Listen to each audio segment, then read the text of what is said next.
everybody. So here we are, step 2 of the episode. Now, every time I prime, what I like to do, the next step is the very next day, go around using the 3M acrylic filler and glaze out every pinhole and shallow imperfection I can find. Now, this stuff is only good for really small areas. It shrinks big time and you put it on nice and tight. One thing I noticed is that of all the boats I've ever painted in my past is I have never encountered one that has as many pinholes as this one does after priming. And I'm gonna try to show you what I'm talking about. I'm not sure if you'll be able to see it, but right in here, I mean, it's just, there's pinholes all over this hull. And that's because gel coat is extremely porous, especially when it's 20 years old. So I'm gonna go around and just start glazing. I'm gonna time lapse this, and after I glaze out a bunch of spots, I'll come back and I'll show you what it looks like after you glaze with the acrylic filler. So here we go, let's get it done.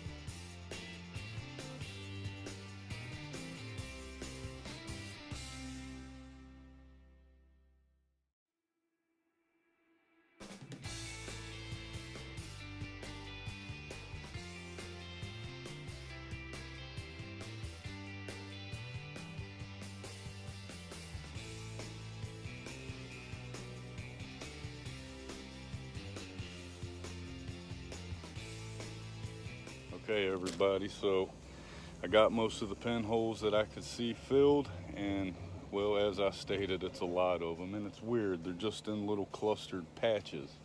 But just to show you what we're looking for when glazing out pinholes are all these tiny little, well, pinholes. And that is all this acrylic filler is good for, filling minor imperfections like that. So I believe I got them all. When I start sanding, if I missed any, they'll jump out at me and I'll be able to backstep and glaze those out before a final sand with 320 grit. And yeah, I feel pretty confident that I got them all. And well, when doing this part of the process, your eyes are really important. You got to really be able to zone out and pick out every flaw you can find before putting the shiny paint on there. So I just wanted to note that. I'm gonna go ahead and get to sanding, and I'll jump back in with y'all on the next step. All right everybody, so now it's time to get sanding. I have 220 grit in my interface pad. Now with the 220 grit, I go really quickly just to knock down the orange peel, stipple and everything, and then I'll step back with the 320, take my time, sand it really good. I've noted this in the past. One reason I like using gray primer is once you start sanding, it acts as its own guide coat and it allows you to see what you're doing, unlike the white primer. So just to show you all this real quick, this is how I do it.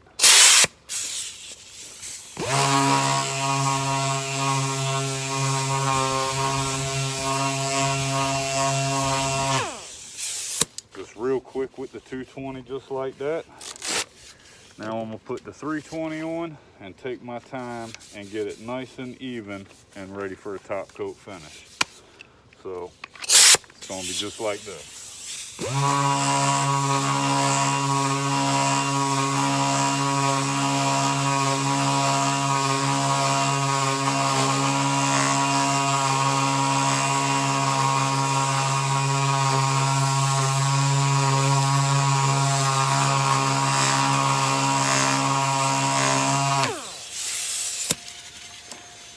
Even though I only got 2 coats of primer on there, it appears as if I got enough on there because I didn't burn through.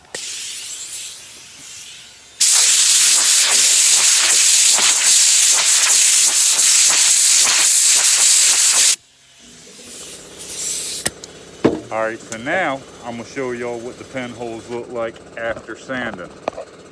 Hopefully you can see them. See all these little tiny white specks?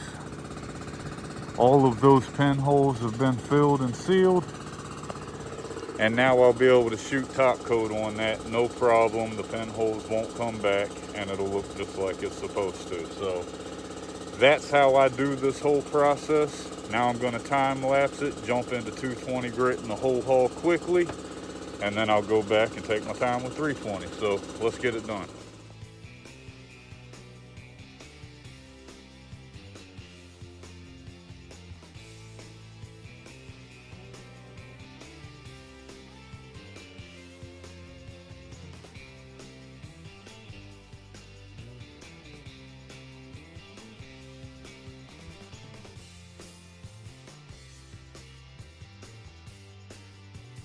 All right, everybody, so I got all the initial sanding with 220 done.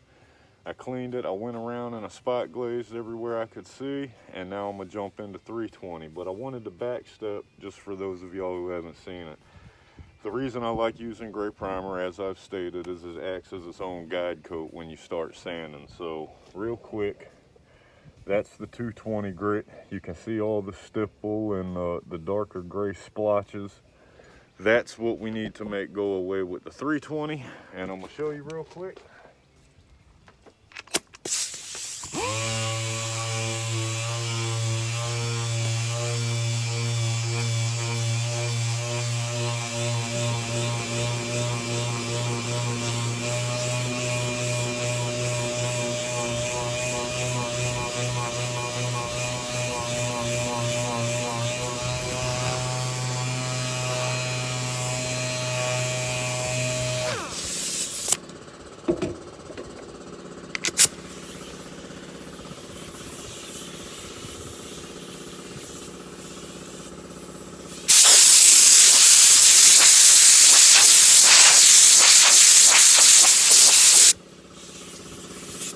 All right, so now it's all nice and smooth. It's perfect, it's ready for finish coat. And just so you can see, that's 320, that's 220. So once you get it to this, you're done, you're ready to clean it and top coat it. So I just wanted to note that. I'm gonna jump into time lapse and go ahead and take my time and 320 the entire haul, and I'll pick back up with y'all when we start cleaning and getting ready for paint. So here we go.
All right, everybody, I got it all sanded with 320.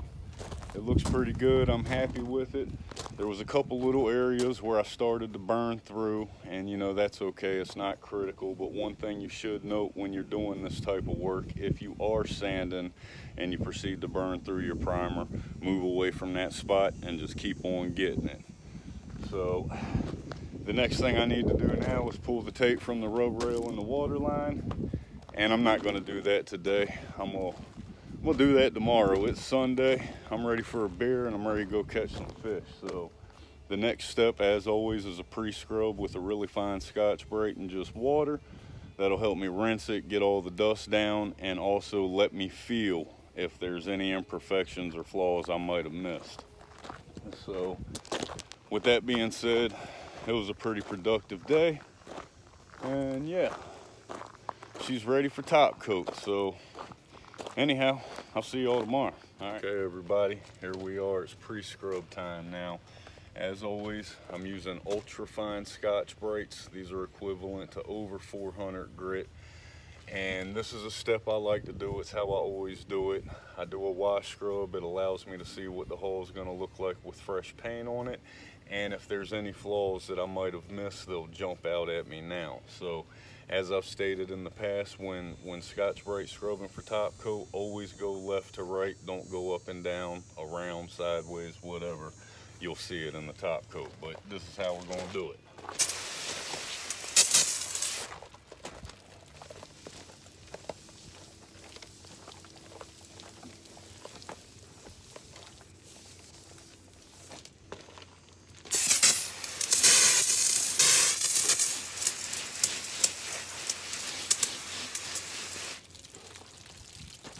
Just like that, and she's gonna look pretty sharp. So I'm gonna go ahead and time lapse this, Scotch Brite the whole thing, and tomorrow we'll take mask off and get her sprayed. So here we go.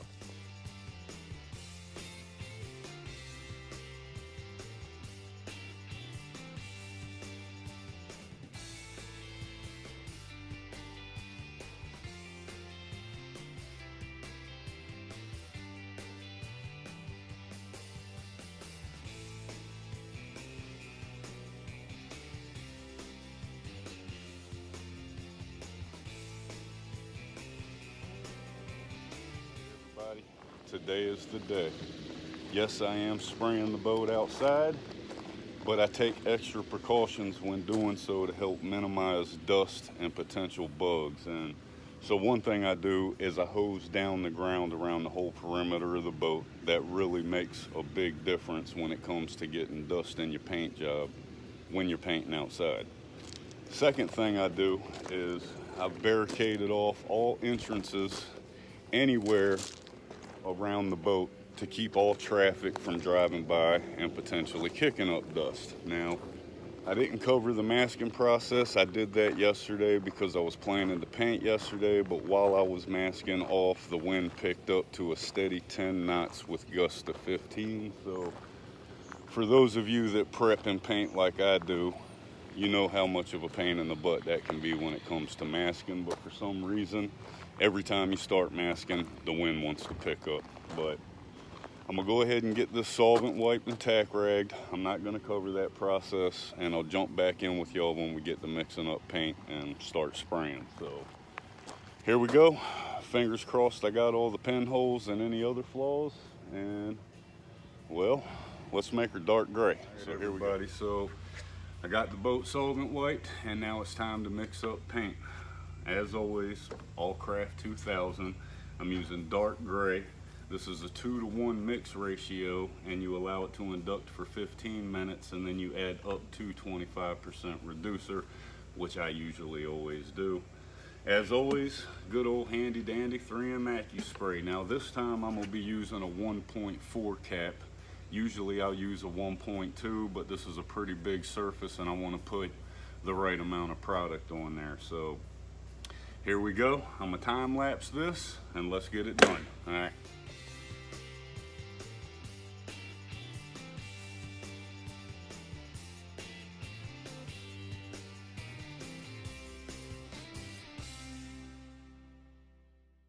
All right, everybody, so I got all the tack wiping done, and now it's time to start spraying. So I just want to show you real quick, when doing your first coat, you do not go for color coverage. You just want to do a nice, even, light tack coat. And it's pretty quick, and I'm gonna show you. And then once you get to your second and third coat, that's when you're aiming for color coverage. So real quick, here we go.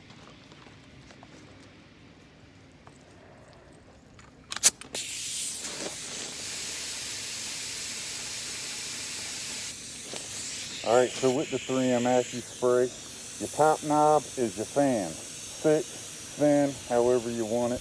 The second knob is your paint flow, and then of course, your air. So I just wanted to note that real quick.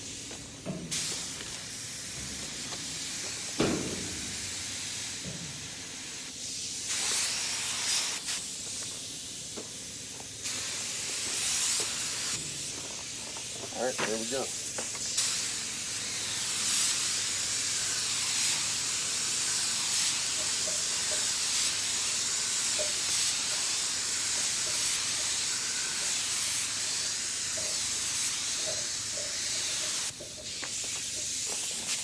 Just nice and quick like that. So I'm gonna go ahead and time lapse this, and I'll get with you all in the second coat.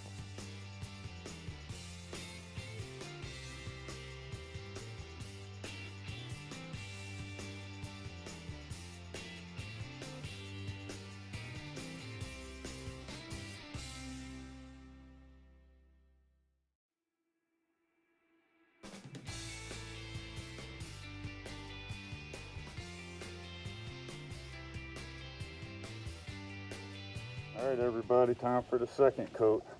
I'm gonna keep my paint flow and fan and everything just like I started out with, only I'm gonna slow down and go for color coverage. So it's gonna be like this.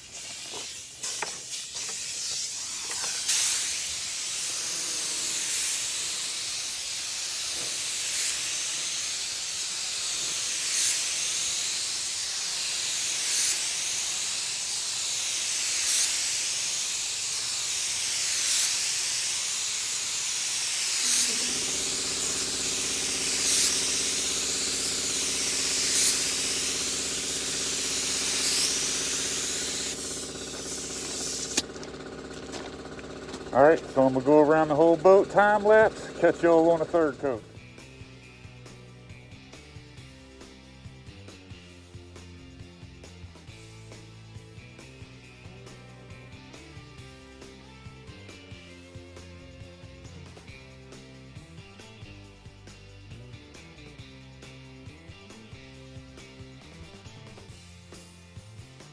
All right, everybody, I'm going for coat number 3. Now I'm not gonna change anything up. I'm gonna do this coat just like I did the second coat, but because there's a chance I might get away with a third coat and being finished, I gotta keep moving. Gotta keep a wet edge. So I'm gonna go ahead and time lapse this whole third coat, and afterwards I'll do a walk around with you, unmask the boat, and hey, that's a day. So here we go.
Everybody, what a day that was, but I managed to pull it off and get it done. Now, with painting the boat outside, this went relatively smoothly. The wind cooperated, there wasn't any bugs. Hosing the ground down and barricading off the perimeter really helped.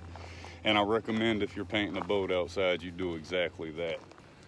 So I didn't cover the solvent wiping, tack ragging, or masking for the finish just because, well, I was trying to get it done. It was really windy when I was masking, and well, I just wanted to jump into paint mode. So anyhow, as always, let's go for a walk around the boat. This is dark gray, and I think the owner's going to be really pleased with it. So the next step is taping and masking off for a 3 or 4 inch midnight blue stripe, and I plan to do that Monday or Tuesday. And still not heard if we're going to be repainting the platform or the back of the transom, but that'll be determined over the weekend, I'm sure.